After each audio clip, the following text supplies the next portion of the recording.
welcome back to the channel. Going to be a little bit of a different vlog today because we've had Merlin now for 4 months, just over. Had him on the road for 3 months, and I think I've got to the point now where I'm able to judge the mods that I've done. Ellie's going to do a vlog at some point of her top 10, which will be different to mine.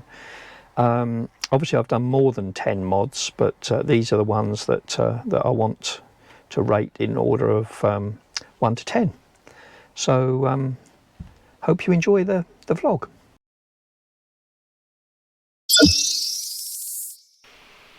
This is the cupboard under the fridge, and I've put a shelf here at the top. And then under that we bought this from Argos. It's a little shelving unit, and I've put a shelf at the bottom so that it doesn't constrict all the cables under there.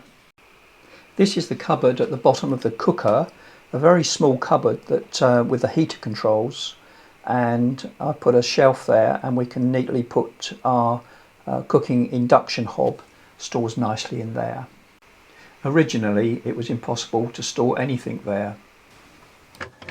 I've also put shelves in here. That's for all the various tea bags, etc. that we want. And this side for Ellie's spices. All fit nicely up there. And I fitted some shelves in here, what we call the dog's cupboard. And I fitted an additional shelf, a small cupboard really. We just use it for shoes. But what used to happen before is everything used to sit on these pipes, which is obviously not a good idea. And we have these in the bathroom.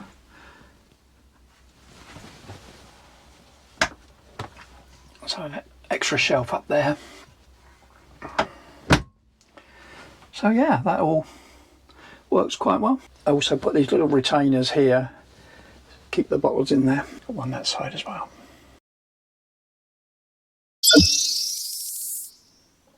This is our Victron MPPT solar charger. So what happens, this the red and the black wires here come from the solar panel on the roof, and the blue and the white wires go to the battery array, and this keeps it charged. The Victron MPPT, it just works far more efficiently than the unit that's supplied by Eldis on the CV40. And the advantage of this as well is that you can also see via Bluetooth just what it's doing, and you can see the rate of charge, etc. that you're getting. So it's very easy to access exactly what's happening.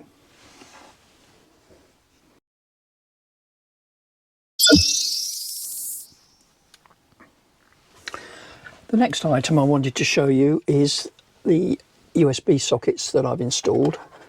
So we just swing the top cover around, and you've got 2 USB sockets there. On this one, which is in the bedroom of the CV40, I put a switch on it as well, because when it's turned on, there's a bright red light that comes on, LED light that comes on, and we didn't want that on at night. Strange thing is with our CV40, it didn't come with a single USB in the van. Most of them that I've seen had USB ports here, but ours didn't. So it was a bit strange really. And we've got another set of those USBs at the front.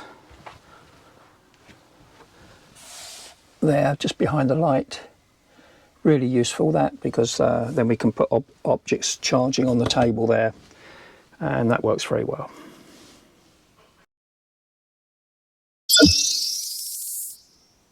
Under the dinette seat, we've got this blue box, which is what's called a DC to DC controller, charge controller. And what that does, that takes the charge from the vehicle's alternator and basically increases the voltage that's able to go to the lithium batteries. So it will charge the batteries a lot quicker. Having 2 batteries of a larger capacity, it's important to get them charged properly. So that can help us, in addition to the solar charger on the vehicle. Obviously we've got it protected with various circuit breakers in and out. And I've also located a switch down here for it, because it's not something you necessarily want on all the time, so we can switch it in and out.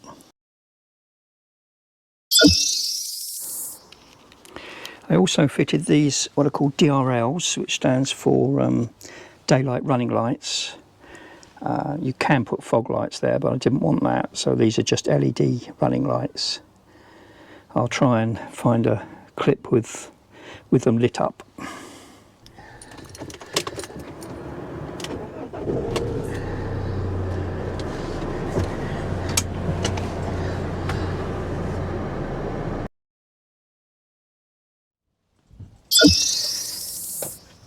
These are mirror protectors. The idea is if something hits it, it doesn't damage the mirror underneath, it damages the cover.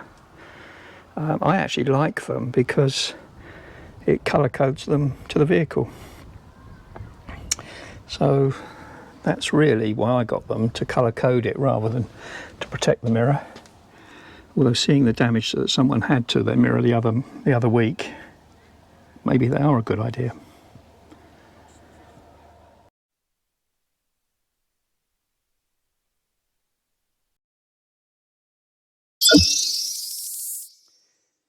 Now this is what's called the inverter. What this does, this box, is very powerful, 3000 watts. What it does, it converts 12 volts to 240 volts.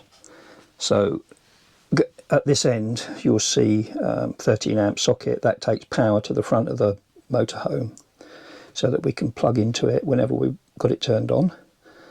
And it's all protected with various circuit breakers, so that we know that everything's very safe. And to turn it on, you just operate it here, and the socket that we've got at the front of the van is now live. Works very well. And that socket there, that is the socket for the inverter. So that's only connected to the inverter. It will only become live when the inverter has been turned on. Now I had these fitted by a company. They are additional locks. So you can hear that clonk across. They're dead locks, but these are actually what they call hook locks. So they will hook onto the part in the door jamb there, so that it makes it a lot more difficult to break into the vehicle. And I've got those on all of the doors on the vehicle. Nice and solid.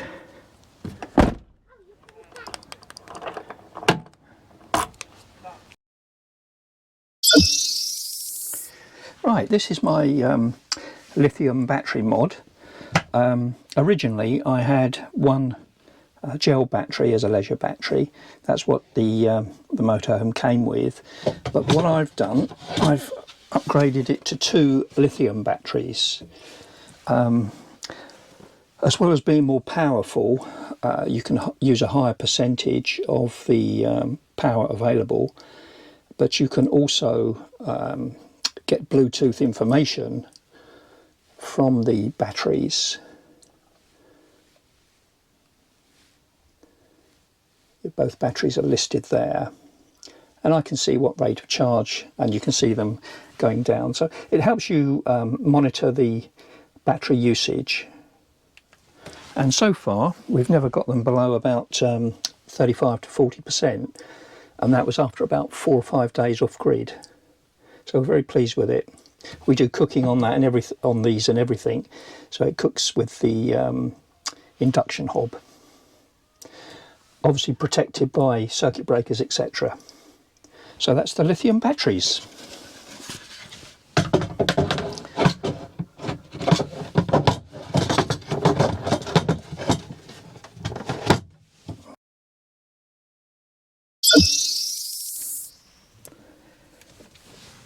And this little unit here is head-up display. I've got that position just exactly where I want it, because it puts the speed of the vehicle in a location on the windscreen that suits me. But that's a great little mod. Just to show you, if you can see that head-up display, it's really useful actually. You don't have to take your eyes off the road to see the speed. So that's my top 10. I would imagine a lot of people might be thinking why I didn't make the lithium batteries number one. Let's be honest, the lithium batteries are about £1,200 to £1,400 with everything it cost me to do that, whereas the head-up display is about £30, I believe. So it's a great cost difference. But what I find is the head-up display, I'm constantly using it. I'm constantly amazed at how good it is. The height of the steering wheel sort of obscures part of the speedo, and it isn't a question of just looking forward, because then you've taken your eyes right off of the road. You sort of need to look down, which you can't really do. The head-up display answers all of that. I'm just constantly in awe of the thing. It's a really good little mod. So I would advise anybody who's got a CV to think about getting one fitted. And it's very easy to fit as well.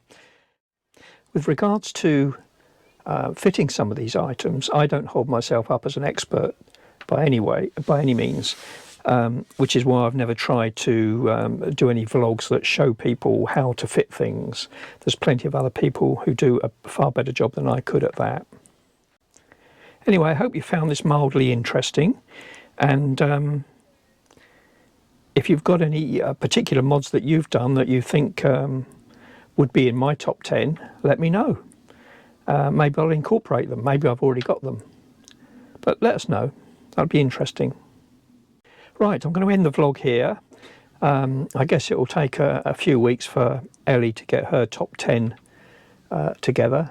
I can't think that there's going to be many things that were on my list that are on her list, but we shall see.